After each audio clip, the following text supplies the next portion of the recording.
शिपूर मधल्या या लहान 5 भावंडांनी मिळून आज लाखोंचा व्यवसाय उभा केलाय आणि आज आपण याच भावंडांना भेटायला आलो होतो. ही 5 भावंड दिवसभर शाळा करून रात्री मंडपाच्या ऑर्डर पूर्ण करतात आणि रात्रभर मंडप घालतात. त्यांच्या घरी भेट दिली तर घरात जिकडे तिकडे फक्त मंडपाचं साहित्य पडलेलं होतं. हा व्यवसाय करायच्या अगोदर यांची परिस्थिती म्हणाल तर गल्लीतली दिल्यावर आम्ही जगत होतो.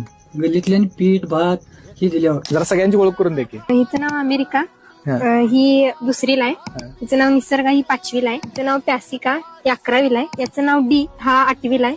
आणि माझं नाव विधाता, मी 13वीला आहे. किती वर्ष झाले असतील हे सगळं करायला लागलाय? तरी पण माझं वय एक 8-10 वर्ष असेल. आपल्याकडे कसं असतं, मुली बाहेर पडत नाही. वडिलांनी असं कधी काही रेस्ट्रिक्शन केलं नाही का? नाही, वडिलांनीच तर खरी साथ दिली म्हणताना तर इथपर्यंत पोहोचली. असं कधी झालं का, प्रसंग आला का की तुमच्यावर लोक हसली? तसा प्रसंग येतोय, पण आपण करत राहिलं पाहिजे, कारण आपल्याला कष्ट केल्याशिवाय पर्याय नाही. बरं, हे काम करायच्या अगोदर तुमचं राहणीमान कसं होतं? वडील म्हणायचे पहिला आम्हाला खायला अन्न सुद्धा मिळत नव्हतं. उपाशी पोटी झोपायला लागायचं. आणि मग त्यातून मग वडिलांनी थोडी थोडी सुरुवात केली. मग आता आम्ही सुद्धा त्यांना साथ देतोय, त्यामुळे आता आमचं जरा चांगलं चाललं. हे धंदा चालू झाल्यानंतर काय काय गोष्टी घेतल्या? मंडपाचा व्यवसाय जास्त मोठा केला आणि 4 चाकी घेतली, गाडी घेतली, जेसीबी घेतला. आमच्यासाठी 5 इलेक्ट्रिक गाड्या घेतल्या. या व्यवसायामुळे आम्हाला एक चांगला अनुभव आला. म्हणजे कष्ट करायला शिकलो आम्ही. परत चांगला एक व्यवसाय आता आम्ही स्वतः करू शकतो.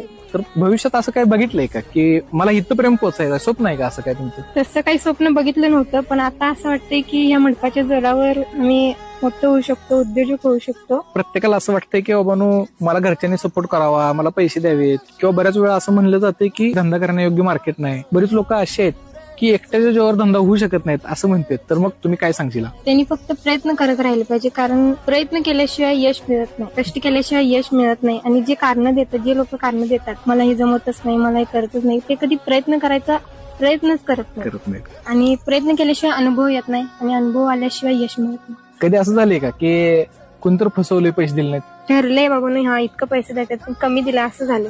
मग तेव्हा वाटत नाही काय सकाळ दरनं शाळा करा, संध्याकाळी येऊन हे पसारा मांडा आणि वरनं ठरलेले पैसे पण मिळत नाहीत, मग कशासाठी करायचं? हे न केलेलं बरं आहे असं वाटत नाही का? मग वाटते कवा तर तसं, पण नंतर ना असं मनात विचार होते की हा इतर तर काहीच कमवत नाही, मग आपण त्यांच्यापेक्षा थोडं तर कमवते. मग आपण जास्त पण लालची झालं नाही पाहिजे की हा आपल्याला नाही मिळालं.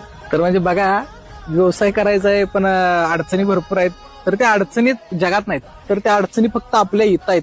जिंकायला सगळं जग पडलंय, फक्त गरज आहे त्या आपण उठून कष्ट करायची आणि ते जग जिंकण्याची हिंमत ठेवायची.